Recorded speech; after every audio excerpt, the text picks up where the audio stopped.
Good morning, children. Welcome to our next history period. In the last lesson, we learnt about the freedom struggle of 1857. Before we actually begin the lesson, let us start today with a wonderful thought. Better safe than sorry. I repeat, the proverb is better safe than sorry. You should always be careful even if you think it is not necessary to do so. Dear children, many a times we tend to ignore important things just because we are careless in our approach, which makes us repent later in life. You can always relate it to another proverb, that is, prevention is better than cure, or a stitch in time saves 9.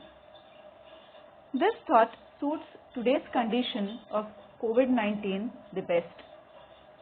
It is better to protect ourselves by staying indoors, taking proper and necessary care than to fall sick and feel sorry for it later. So keep this thought well in mind and look after yourself well. Now let us begin with today's lesson. I hope you all are with your textbooks, pencils in your hand, so that you underline the important dates and the events as we proceed with the lesson. Dear children, be very attentive and listen carefully. We are going to have a quick recap of what we have learned, and then we'll proceed with the further part of the lesson today. I hope you have read the lesson till where we have done up till now. We were studying about the freedom struggle of 1857, which was one of its own kind, which shook the British rule in India. It was for the first time that the Indians posed their discontent in the form of a revolt against the Britishers. But of course, we have also learned that it was not at all a sudden outburst, but then it was an accumulated and a suppressed discontent and anger in the minds of the Indians against the British government, as the Indians were extremely troubled and harassed by the Britishers. Now, how did the Britishers harass the Indians? Even that we have learned in the previous chapter. I'll quickly brief a few points and then I would move forward. We have learnt that they exploited the farmers by introducing various laws or rules and regulations or policies, for example, the land revenue policy or commercialization of agriculture, which left the farmers in a hand-to-mouth situation. They became extremely poor because they were levied with heavy taxes which they had to pay irrespective of how the yield was, how the harvest or the crop was. And even their lands were taken away by the Britishers if they could not pay the taxes. Similarly, we also found that the Indian artisans, the skilled labor, those who worked in the factories, also became jobless just because of the extreme interference and introduction of various policies of the Britishers in the Indian administration. Not only this, even the Britishers went on and took lead to interfere in the social, cultural and religious life of the Indians. Now, there was not a single area, not a single sect, not a single part of India which was not or which did not face any kind of trouble from the Britishers, and therefore it led to this uprising of 1857 or this freedom struggle of 1857.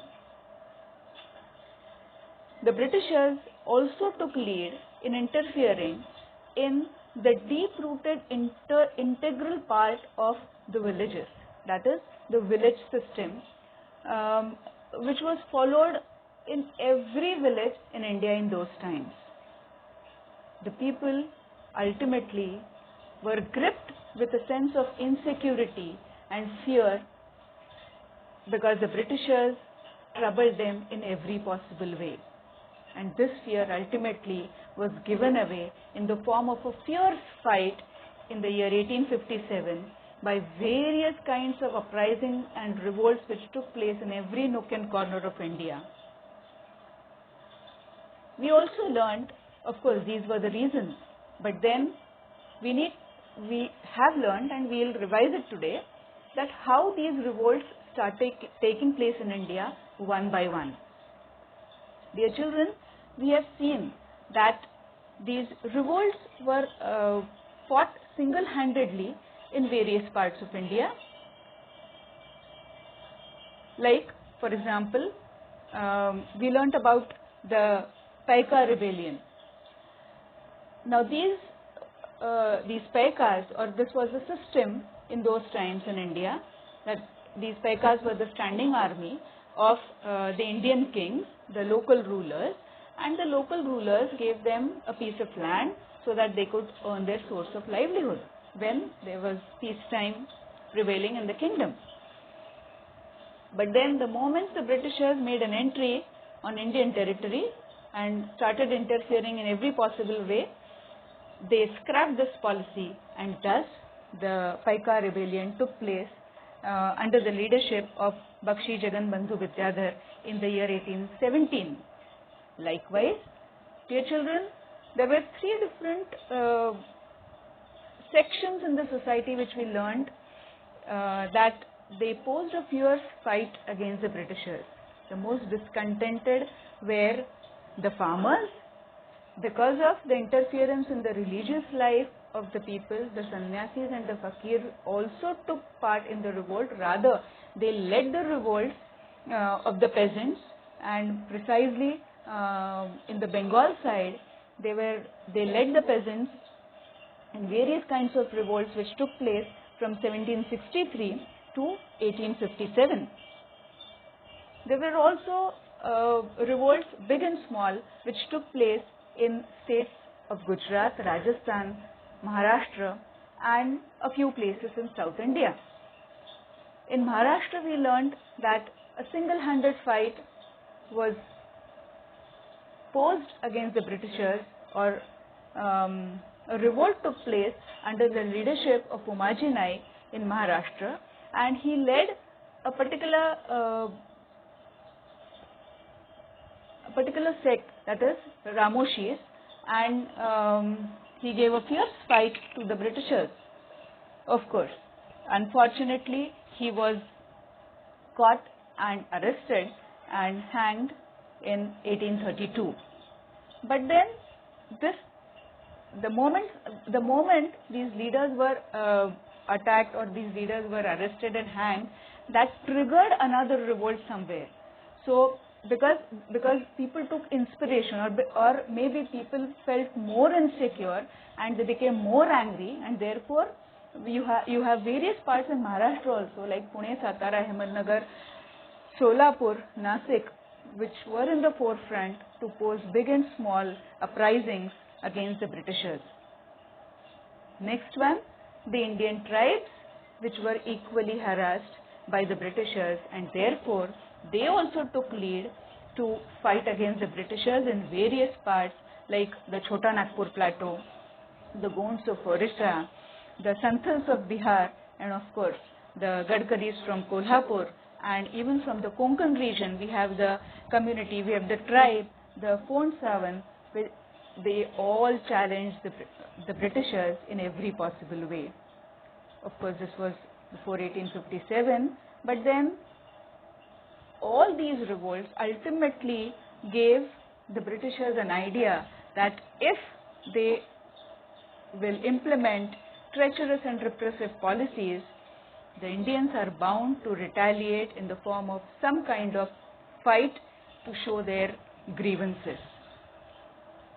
Further, we also learnt about the Indian sepoys, that is, the Indian soldiers who were troubled by the Britishers. And two major revolts did take place, that is in 1806 at Vellore and at Barakpur in 1824. Dear children, simultaneously keep on underlining all the important dates and the events as I am explaining the lesson. The most important reason was that the Britishers had reached to the grassroots level. I have already explained initially that because of the extreme interference in breaking the village system, which was prevalent, it was an age-old system which was handed down from one generation to the other in the villages in India in those times, was the Britishers tried to break that, and therefore that left a feeling of dissatisfaction, fear, insecurity in the minds of the Indians. We had finished till the economic causes, of course, land revenue system, commercialization of agriculture, ruining of Indian industries because artisans, because the units where the production was made were closed down. There was no market for the produce which was made by these artisans, and therefore these artisans or the skilled labor were left jobless.